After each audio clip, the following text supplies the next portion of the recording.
We all feel its existence. It makes sense of our world. It's elusive, fluid, and dynamic. Time. It has baffled thinkers for millennia, yet no one knows what it actually is. Time is the most familiar quality of experience because there's nothing that takes place that doesn't take place within an interval of time. And yet at the same time, it is perhaps the most mysterious quality of the world. So it's a wonderful confluence of the familiar and the deeply mysterious all in one little package. If you were to ask me, what is time? I don't really know. I don't think anybody does. I can say what time gives us. It allows us the language for talking about change.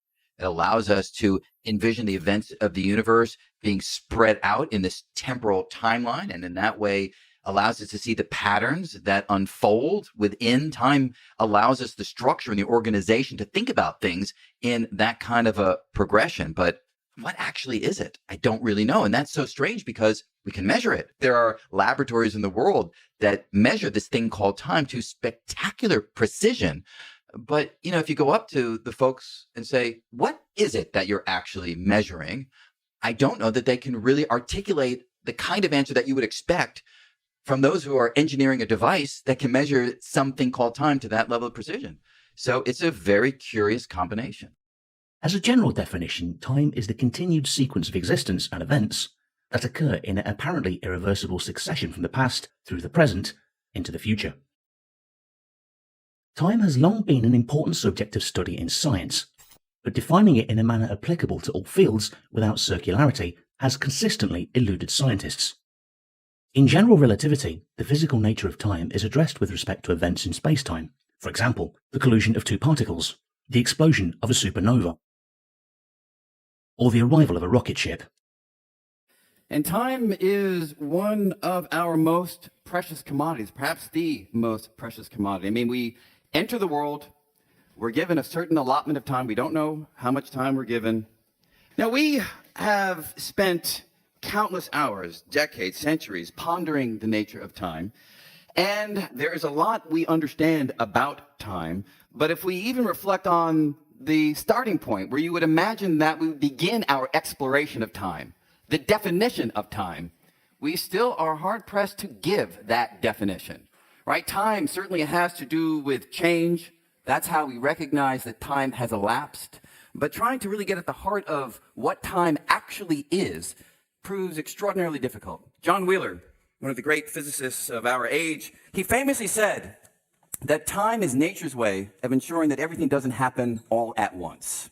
And certainly that is a quality of time. But trying to get at the heart of what it is difficult. What we have done to try to get a handle on time over the course of many centuries is devise ever better ways of measuring the passage of time.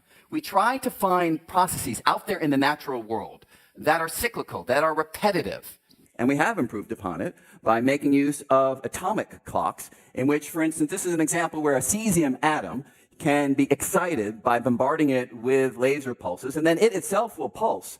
And in fact, we now define the second by counting the number of vibrations of the radiation that comes out of this cesium-133 atomic species.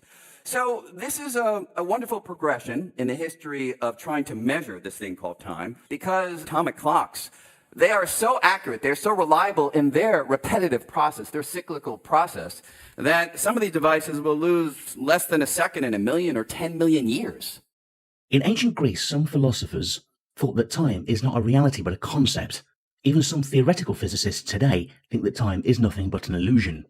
Until Einstein's reinterpretation of the physical concepts associated with time and space, time was considered to be the same everywhere in the universe, with all observers measuring the same time interval for any event. But nothing could be further from the truth. Theories were devised for the possibility of absolute time, but the physicists working on these problems found that the idea was even more counterintuitive than Einstein's relativity equations.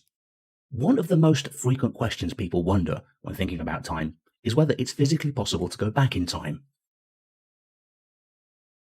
But a central problem with time travel to the past is the violation of causality. I do think that at the macroscopic level, there is a fundamental notion of causality that does emerge from a starting point that may not have causality built in. So I certainly would allow that at the deepest description of reality, when we finally have that on the table, we may not see causality directly at that fundamental level. But I do believe that we will understand how to go from that fundamental level to a world where at the macroscopic level, there is this notion of A causes B, a notion that Einstein deeply embraced in his special theory of relativity, where he showed that time has qualities that we wouldn't expect based on experience. You and I, if we move relative to each other, our clocks tick off time at different rate, and our clocks is just a means of measuring this thing called time. So this is really time that we're talking about. Time for you and time for me are different if we're in relative motion. He then shows in the general theory of relativity that if we're experiencing different gravity, more precisely different gravitational potentials, time will elapse for us at different rates. These are things that are astoundingly strange that give rise to a scientific notion of time travel. This is how far Einstein took us in wiping away the old understanding of time and injecting a new understanding of its qualities. So there's so much about time that's counterintuitive, but I do not think that we're ever going to wipe away causality. If we universally agree on cause and effect, Einstein showed in his thought experiments that people travel at different speeds. Though these effects are typically minuscule in the human experience, they become much more pronounced for objects moving at relativistic speeds approaching the speed of light. The predictions of the theory of relativity for time dilation have been repeatedly confirmed by experiment. So if you keep wondering if time travel into the future is possible, the answer is absolutely yes.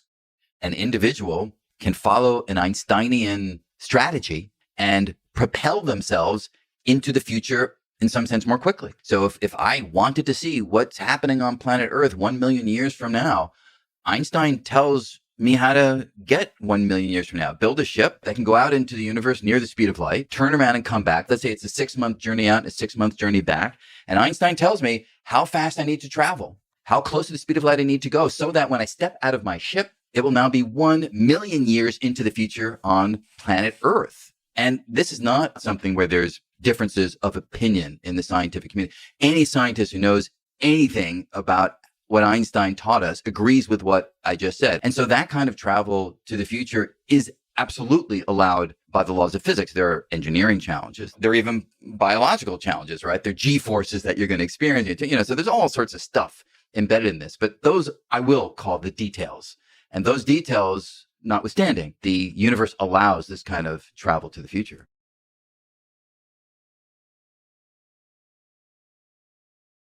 As for going back in time, we've mentioned before that it is a direct violation of causality, giving rise to the possibility of a temporal paradox. Some interpretations of time travel resolve this by accepting the possibility of travel between branch points, parallel realities, or universes. But we will discuss time travel into the past more extensively in another video. Thanks for watching. Did you like this video? Then show your support by subscribing and ringing the bell to never miss videos like this.